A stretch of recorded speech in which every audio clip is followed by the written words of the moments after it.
Bonjour à tous, c'est Mayo. J'espère que vous allez bien.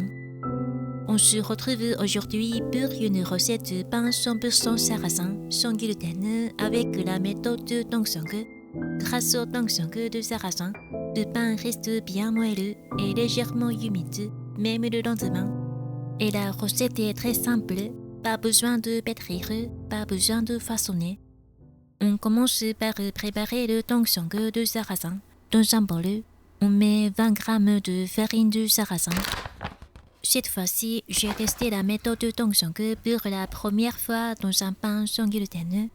Grâce au Tongsang, le pain reste moelleux beaucoup plus longtemps. C'est une méthode que je vous recommande vraiment. Puis, on verse l'eau bouillante dessus. On mélange bien avec un fouet pour éviter les grumeaux.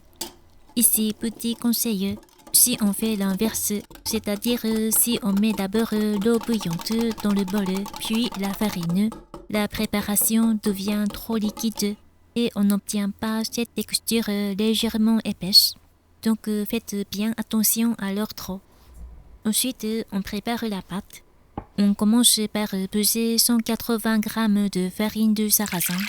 Maintenant, on verse 110 g d'eau tiède dans un bol. La température est d'environ 30 degrés. Attention à ne pas utiliser une eau trop chaude, sinon la levure risque de ne plus s'activer. On ajoute ensuite 20 g de miel. Ensuite, on ajoute 3 g de levure sèche. Si on mélange avec une spatule, la levure peut coller dessus. Donc, on peut simplement secouer un peu le bol comme ça, et ça suffit. Ensuite, on ajoute les 180 g de farine de sarrasin. On ajoute aussi 4 g de sel de Guérande. Puis, on mélange avec une spatule. À ce stade, la pâte peut sembler un peu sèche, mais c'est normal. On va ajouter le Tongsang juste après. On ajoute donc tout le Tongsang refroidi. On mélange bien avec la spatule. Cette recette est très simple. Malgré cette simplicité, on obtient un pain bien moelleux grâce à l'effet du Tongsang. Le lendemain aussi, on peut le manger tel quel. Il est déjà très bon. Mais on peut aussi le toaster. C'est absolument délicieux. Ensuite, on ajoute 15 g d'huile d'olive. On peut aussi utiliser une autre huile neutre, comme de l'huile de pépins de raisin par exemple. On mélange bien jusqu'à obtenir une pâte lisse et homogène. Et voilà, c'est prêt. C'est une recette très simple. Une fois que c'est fait, on verse la pâte dans un moule. Aujourd'hui, on utilise un moule à cake mat fer de 7 cm. On a chemisé le moule avec du papier sulfurisé. Cette fois-ci, je vous recommande d'utiliser du papier plutôt que de simplement huiler le moule. Pourquoi? Vous allez voir à la fin de la vidéo. Petit conseil, si on humidifie légèrement la spatule avec de l'eau, la surface devient beaucoup plus lisse et le résultat final est plus joli. On peut aussi tapoter un peu pour enlever les bulles d'air. Pour finir, on saupoudre un peu de farine de riz sur le dessus. On peut bien sûr utiliser de la farine de sarrasin, mais la farine de riz est blanche, donc le contraste avec la pâte est plus joli visuellement.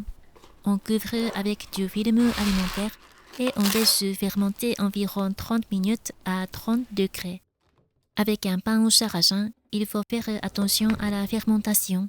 Si on laisse la pâte doubler de volume comme un pain classique, on risque la surfermentation. Donc ici, 1,5 fois le volume suffit. On voit aussi apparaître des petites fissures sur la surface, ce qui permet de savoir facilement que la fermentation est prête. On enfourne ensuite dans un four préchauffé à 200 degrés pendant environ 30 minutes. Et voilà, le pain est magnifiquement cuit. À la sortie du four, la croûte est bien croustillante.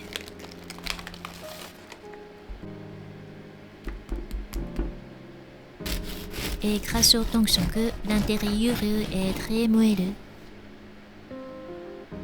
Le goût du sarrasin est vraiment délicieux. En plus, c'est un pain à index glycémique bas, riche en nutriments, donc très intéressant pour la santé.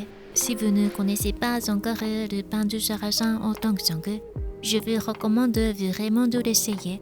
Aujourd'hui, on le déguste avec du comté. J'adore le comté. C'est l'un de mes fromages préférés. Mais au Japon, il est assez cher, donc on ne peut pas toujours en acheter facilement. Ce pain est aussi délicieux simplement toasté avec un peu de beurre. Sur ma chaîne, je partage déjà pas mal de recettes à base de sarrasin. Donc n'hésitez pas à regarder les autres vidéos aussi.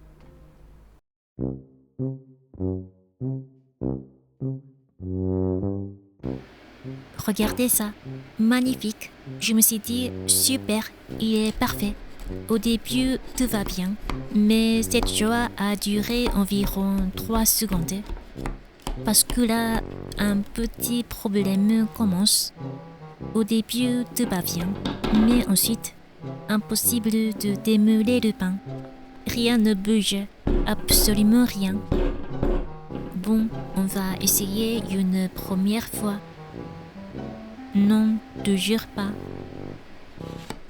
Allez, deuxième tentative. Je décolle bien les bords avec la spatule. Allez, sortez-me-le. Toujours rien. Il ne veut vraiment pas sortir. Allez, s'il te plaît.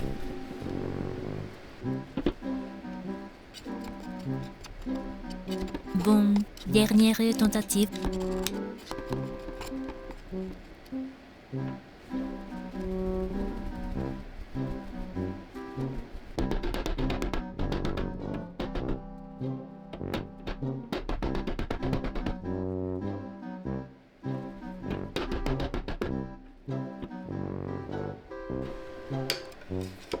Et oui, il est sorti. Donc vraiment, petit conseil, pour éviter ce genre de moment de panique, pensez à mettre du papier sulfurisé dans le moule. Ce sera beaucoup plus simple. On va se régaler. Bon appétit à tous. Matane.